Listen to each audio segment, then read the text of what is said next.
नमस्कार, city light देख रहे हैं आप और मैं हूं आपके साथ अविनाश कर। राहुल गांधी की संसद सदस्यता को लेकर देश में मचे सियासी घमासान के बीच रायपुर में कांग्रेस विधायक सत्यनारायण शर्मा ने कहा कि महात्मा गांधी राष्ट्रपिता हैं तो इंदिरा गांधी राष्ट्रमाता और राहुल गांधी राष्ट्रपुत्र। उनके इस बयान पर सियासी वार पलटवार शुरू हो गया। जहां स्वास्थ्य मंत्री टी.एस. सिंहदेव ने सत्यनारायण शर्मा के बयान का समर्थन किया तो बीजेपी ने तीखी प्रतिक्रिया दी। बीजेपी के प्रदेश अध्यक्ष अरुण साव ने कहा कि सत्यनारायण शर्मा का यह बयान दर्शाता है कि राहुल गांधी खुद को देश और संविधान से बड़ा मानते हैं। वहीं बीजेपी सांसद सुनील सोनी ने कहा कि कांग्रेस पागलपन का शिकार हो गई है। उस जमाने के वो थे, राष्ट्रपिता थे।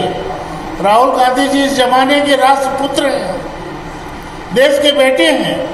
इसलिए हम कहते हैं महात्मा गांधी जी उस जमाने के राष्ट्रपिता थे और राहुल गांधी जी आज के जमाने के राष्ट्रपुत्र हैं। राष्ट्रपिता के रूप में किसी ने किसी को माना, राष्ट्रपुत्र में किसी ने कहा कि भाई हम राष्ट्रपुत्र देख रहे हैं, तो आपको तकलीफ क्या है? ये तो सत्यनारायण शर्मा जी की भावना है ना।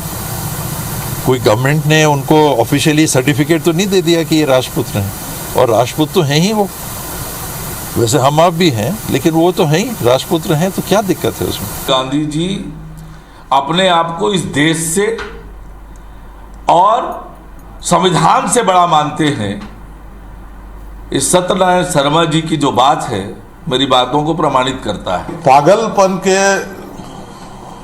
की शिकार हो गई है कांग्रेस पार्टी, और एक कहना चाहिए कि रोज नए नए जो है वो पागल जो है वो उदित हो रहे हैं।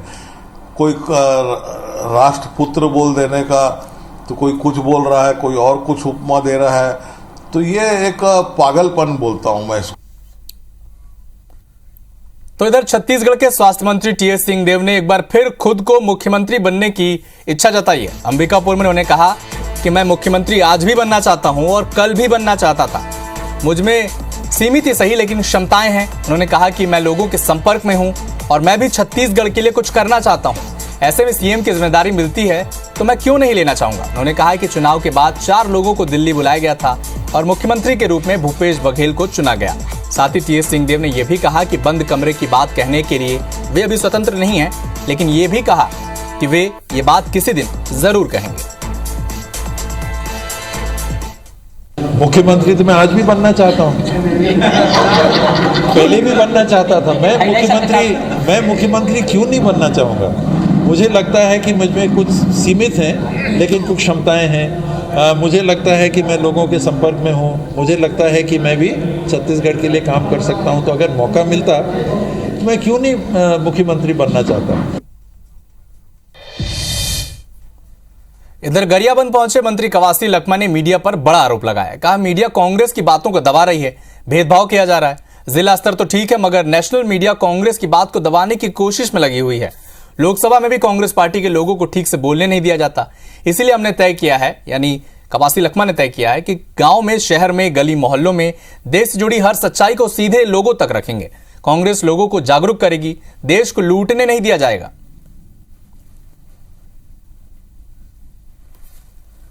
मंत्री, सांसद लोकसभा चलने नहीं दे रहे।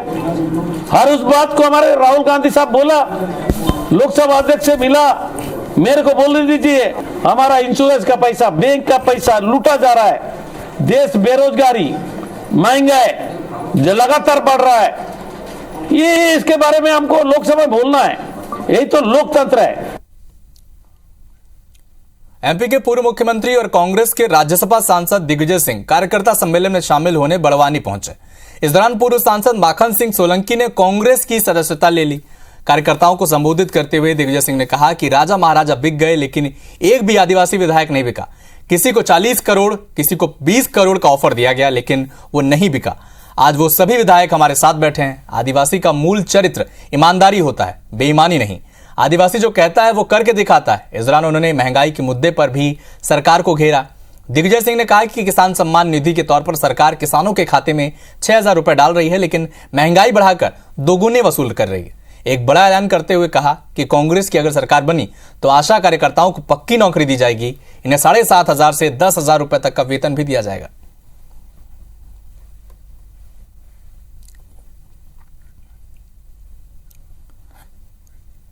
तो इधर राजनांदगांव नगर निगम ने साल 2023-24 का बजट पेश किया। महापौर हेमा देशमुख ने 22,45,000 रुपए घाटे का बजट सदन में पेश किया। बजट को लेकर महापौर ने कहा कि पहली बार नगरीय निकाय के बजट में ऐसा हुआ है कि उद्योग लगाना प्रस्तावित है। उन्होंने कहा कि उद्योग लगाना हमारा मुख्य उद्देश्य रहा है। प्रदेश की सरकार हमें इस ओर बढ़ावा दे रही है। वही विपक्ष ने बूढ़ा सागर भ्रष्टाचार मामले में आरोपियों के खिलाफ एफआईआर दर्ज करने की मांग को लेकर जमकर हंगामा किया।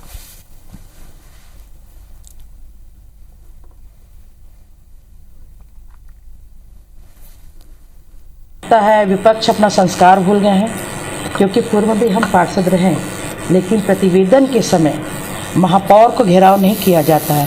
आप सदन में अध्यक्ष के पास जाके घेराव कर सकते हैं, अपनी बात रख सकते हैं। इससे तो यही पता चलता है कि या तो उनके मन में झल्लाहट है पूरी इस बजट के लिए, इस बजट में इतनी झल्लाहट हुई कि वो रोक नहीं पा रहे और महापौर का घेराव कर लिए। भ्रष्टाचारियों के खिलाफ में जो है निलंबन की कार्रवाई होनी चाहिए, उनके खिलाफ एफआईआर होना चाहिए।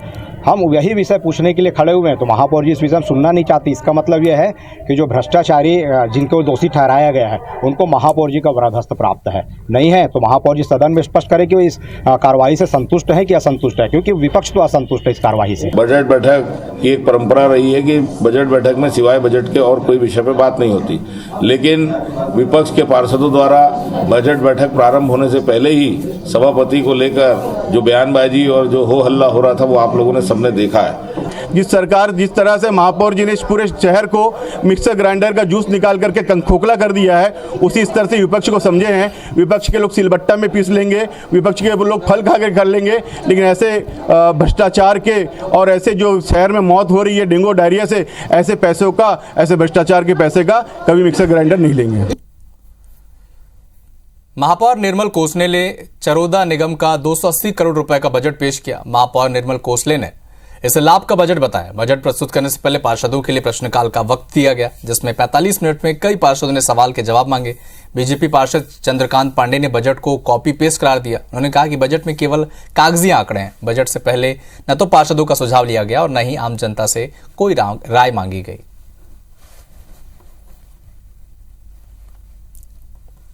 इंदौर के बेलेश्वर महादेव मंदिर में हुए दुखद हादसे में 36 जिंदगियां खत्म हो गई, वहीं 18 लोगों का इलाज जारी है। इस हादसे में इंदौर के रहवासी सदमे में हैं।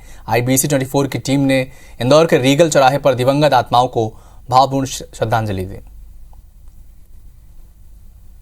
इंदौर में रामनवमी के दिन हुए दर्दनाक हादसे से इंदौर जो है पूरा शहर अभी तक उभर नहीं पाया है। उस हादसे में 36 लोगों ने अपनी जान गंवाई है, वहीं 18 जो लोग हैं उनका अभी भी उपचार जारी है। उसी के चलते आज इंदौर में जो IBC की टीम है उसने एक दिया अपनों के नाम की पहल करते हुए श्रद्धांजलि कार्यक्रम जो है वो आयोजित किया है, जिसके चलते यहाँ पर कई सारे लोग जो है वो उन दिवंगत आत्माओं को श्रद्धांजलि देने पहुँचे हैं जो लोग कल बावड़ी में गिरकर अपनी जान गंवाए हैं। वहीं हम लोगों से बात करेंगे और जानेंगे कि उन लोगों का इस हादसे जो है उसको लेकर क्या कहना है। आप इधर आए हैं मैम श्रद्धांजलि देने, क्या कुछ कहेंगे कल जो हादसा हुआ उसको लेकर? हम लोगों ने कल्पना भी नहीं की थी कि रामनवमी वाले दिन, इतने अच्छे दिन, इतना बड़ा हादसा हो जाएगा। जब आपने सुना कि ऐसा हादसा हुआ है जहां मंदिर की जो बावड़ी की ऊपर की छत थी वो धंस गई, तब आपके दिमाग में कैसी बात? बेटा ऐसा है, बहुत बड़ा हादसा है ये, और इसमें कहीं न कहीं सरकार की विफलता है। और इतने लोगों को कंट्रोल क्यों नहीं किया गया, सिक्योरिटी वहाँ पे क्यों नहीं थी, और दोबारा ऐसा ना हो ये सरकार को ध्यान में रखना चाहिए।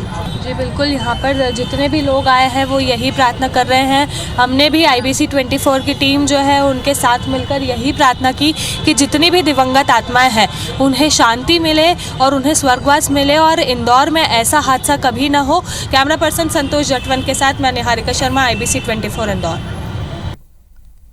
इधर पत्थलगांव के किलकिलेश्वर धाम में शुक्रवार दोपहर एक शादी समारोह में अचानक मधुमक्खियों ने हमला कर दिया। हमले के बाद दूल्हा दुल्हन समेत सभी मेहमानों को भागकर अपनी जान बचानी पड़ी। मधुमक्खियों के हमले से दर्जन भर लोग घायल हो गए, जिनका पत्थलगांव अस्पताल में इलाज किया गया।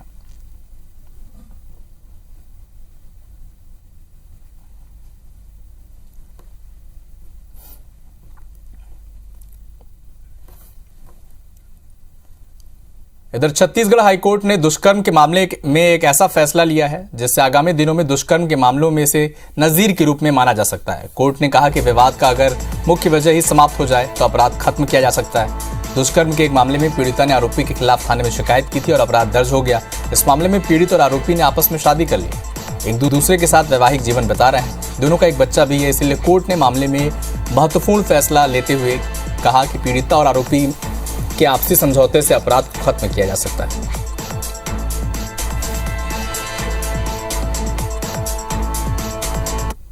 इधर एमपी के जबलपुर में भागवत कथा कर रहे बागेश्वर धाम के पीठाधीश्वर धीरेन्द्र शास्त्री को लेकर ऐसी अफवाह फैली कि हजारों की तादाद में लोग सड़कों पर आ गए। कुछ लोगों की ओर से ऐसी अफवाह फैलाई गई कि धीरेन्द्र शास्त्री गढ़ा के सूपाताल इलाके में बजरंग मठ मंदिर पहुंचने वाले हैं। यह खबर आग की तरह पूरे शहर में फैल गई, जिसके बाद मंदिर के आसपास लोग जुटना शुरू हो गए और देखते ही देखते लोगों का मजमा लग गया। भीड़ जमा होने के चलते मंदिर के सामने की सड़कों पर दोनों तरफ लंबा जाम लगा। सूचना मिलने के बाद बड़ी मशक्कत के बाद भीड़ को हटाया गया, जिसके बाद सड़क पर वाहनों की आवाजाही शुरू हो सकी। बागेश्वर धाम के पीठाधीश्वर धीरेन्द्र कृष्ण शास्त्री 25 मार्च से जबलपुर में है। वो पनागर श्रीमद् भागवत कथा का वाचन कर रहे हैं।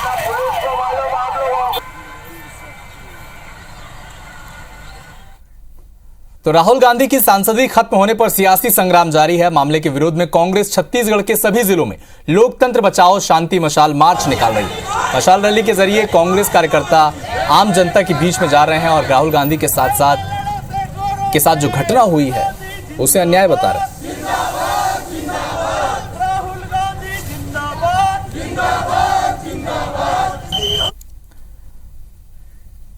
इधर जबलपुर के संभाग आयुक्त और एमपी कैडर के 2002 बैच के आईएएस अधिकारी बी चंद्रशेखर अपनी नौकरी को अलविदा कह चुके हैं। 15 साल बचे होने के बावजूद चंद्रशेखर ने शासन से वॉलेंटरी रिटायरमेंट मांगा है और नोटिस पीरियड की 3 माह की सैलरी का चेक भी शासन को भेज दिया। खास बात यह कि प्रदेश सरकार ने बी चंद्रशेखर के वीआरएस प्रस्ताव को मंजूरी देकर उसे केंद्र सरकार के पास भेज दिया है और फिलहाल उनका तबादला भोपाल सचिवालय में सचिव पद पर कर दिया गया है। बी चंद्रशेखर की गिनती शिवराज सरकार के पसंदीदा आईएएस अधिकारियों में होती है, लिहाजा वीआरएस के पीछे की अटकलें लगाई जा रही हैं कि सबसे बड़ी चर्चा यह है कि बी चंद्रशेखर नौकरी छोड़ने के बाद चुनावी मैदान में दिख सकते हैं। हालांकि IBC 24 से अनौपचारिक चर्चा में बी चंद्रशेखर ने चुनाव लड़ने की अटकलों को खारिज कर दिया। उनका कहना है कि वीआरएस लेकर वो स्वतंत्र लेखन का कार्य करेंगे और जल्द ही उनके 2 नॉवेल्स भी लोगों को पढ़ने के लिए मिलेंगे।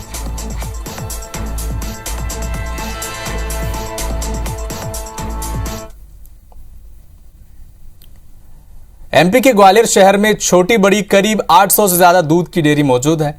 इन डेयरियों में एक जगह पर सीमित करने को लेकर 10 साल पहले शहर के चारों कोनों में ग्वाला नगर बसाने की योजना बनाई गई थी। इसके तहत पिपरौली, नूराबाद के आसपास बिलोया, अलीनगर और रतवई में ग्वाला नगर बसाया जाना था, लेकिन ये योजना फिलहाल कागजों में सिमट कर रह गई है। नगर निगम ने ग्वाला नगर के लिए जगह का चयन भी किया, लेकिन वो अब डेयरियों को एक जगह पर इकट्ठा नहीं कर पाया। इस प्रोजेक्ट के शुरू न होने की वजह से आवारा पशु सड़क पर घूम रहे हैं, जो हादसों का आमंत्रण दे रहे हैं। इस मामले में शहर की महापौर शोभा सिकरवार का कहना है कि प्लान पर जल्द ही अमल किया जाएगा।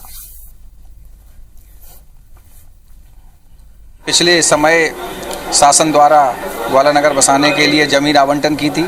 सदन सर्वसम्मति से ये चाहता है कि ग्वाला नगर जल्दी से बने और आवारा जानवर और जो घरों में लोग डेयरियाँ खोलें वो वहाँ शिफ्ट करें, जिससे शहर में साफ़ सफाई स्वच्छता होगी और जो लोग गोबर बहा रहे हैं वो नालियों में वो सीवर भी जाम नहीं होगी। ग्वाला नगर के लिए भी बजट में अभी बात हुई है सभी पार्षदों से, तो उसके लिए भी बैठ के चर्चा की जाएगी और उसका कोई ना कोई समाधान निकाला। अब धरातल पर ही काम होंगे और जल्दी ही आपको अच्छी सूचना सुनने को मिलेगी।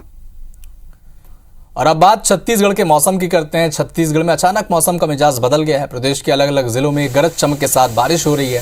प्रदेश के कई हिस्सों में ओलावृष्टि भी हुई। बारिश की सबसे ज्यादा नुकसान किसानों को हुआ। ओलावृष्टि से गेहूं, मक्का, तरबूज और सब्जियों की खेती प्रभावित हो गई है। यह तस्वीरें आपको टेलीविजन स्क्रीन पर हम दिखा रहे हैं, जहां पर बारिश हुई और फसल प्रभावित हुआ।